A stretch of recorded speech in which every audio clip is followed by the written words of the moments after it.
Welcome back, guys. This is Lee with Untapped Potential, PlanesTalking Episode 3. Last week on the show, we reviewed the top 5 cards from Magic Origins that I am glad did not make the cut for Magic Duels. This week, we're going to do the opposite, and we're going to look at the 5 cards that didn't make the cut that I wish had. A quick note on some of these. Some of these are less because of the cards themselves, but because of some perceived weaknesses that I think the cards represent, and I'll explain that as I go. Number 5. Yeah, so Vastwood Gorger's not on the list because I have any particular fondness for the card. He's on here for, as I mentioned before, something that I perceive his absence represents. Magic head designer Mark Rosewater has often been quoted as saying, "If your theme is not a common, then it's not your theme." Green has always been about ramping into big creatures, but if you look through what's on offer in Origins, all the really big targets, such as Woodland Bellower, Gaia's Revenge, they're all at rare or mythic. The only thing to ramp into in Origins at common is Rock Smaulers, which if you've spent 2 minutes fighting the AI, you've seen that every green deck has jammed in the requisite 4 copies of Rock Smaulers. I'm not saying Vastwood Gorger's the answer we need, but we need some other large targets at common for green players to ramp out into. Number 4. Again, Swift Reckoning is not anything terribly special. Destroy target tapped creature for 2 mana. Yeah, I mean, that's fine, that's all well and good, but it's not the most amazing thing ever.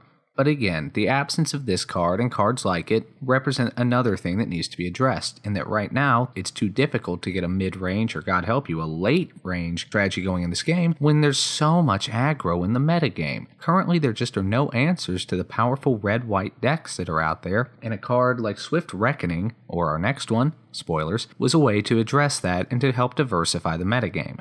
Number 3. Fetid Imp is the latest entry in a sort of card that appears in every set. Almost every set contains a 1/1 creature for 1 with Death Touch, usually Typhoid Rats, though sometimes it appears in green. Now in this particular set it comes with a wrinkle. It costs an extra mana and has flying, but it also has 2 toughness. Now I think this is great, especially with as many Thopters as there are flying around, we need ways to be able to block them, but the creature's still frail enough that it trades early or still dies against big threats.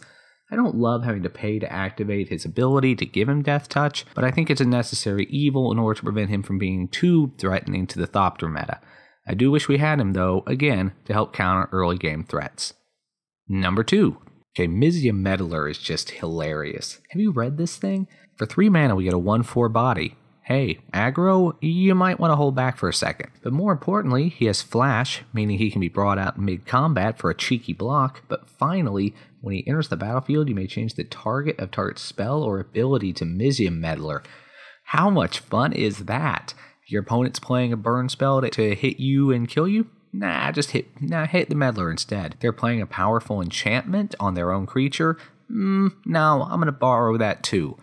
This is just such a fun card, and I wish it was included just so we could get up to more hijinks and to keep the early aggro at bay. Have I mentioned that yet? And finally, numbers 1. There were 6 other Mythic Rare cards that were initially included in the Magic Origins set that have not made their way to Magic Duels. And here's the thing, none of them are actually particularly any good. I'm not sure they would see a lot of play. Starfield of Nyx doesn't have enough enchantments to work with. Days Undoing benefits the opponent before it benefits you. The Great Aurora costs too much. The Goggles do nothing. Alhammarret's Archive barely fits in one deck. And Demonic Pact, okay, this one's just awesome, if you can avoid that last ability. I hear it's a bit of a problem. But the fact of the matter is, I just don't like the fact that they're not included, just because it limits options. Especially in this format where you can only have 1 of any given mythic. Why not give us our toys to play with? They're already not that good. They're certainly not going to be overpowered when we only have access to 1 of each. They're flashy, they're sexy, they're exciting. They make games more exciting when they actually resolve or do something productive. Give us the opportunity to play with those. Maybe give these away for free since they're such lousy charity mythics anyway. Maybe as a way for beating our respective characters' story mode, we get access to 1 of the mythics from the set. A way to, give new players some fun toys to play with, but like I just said, none of these things are going to break the metagame over its head, so give us something fun to do. Alright guys, thanks for listening. Sound off in the comments if you agree or disagree, and let me know what you would have liked to have seen included. This is Lee with Untapped Potential, and next week, we're going to do something else. Thanks for watching.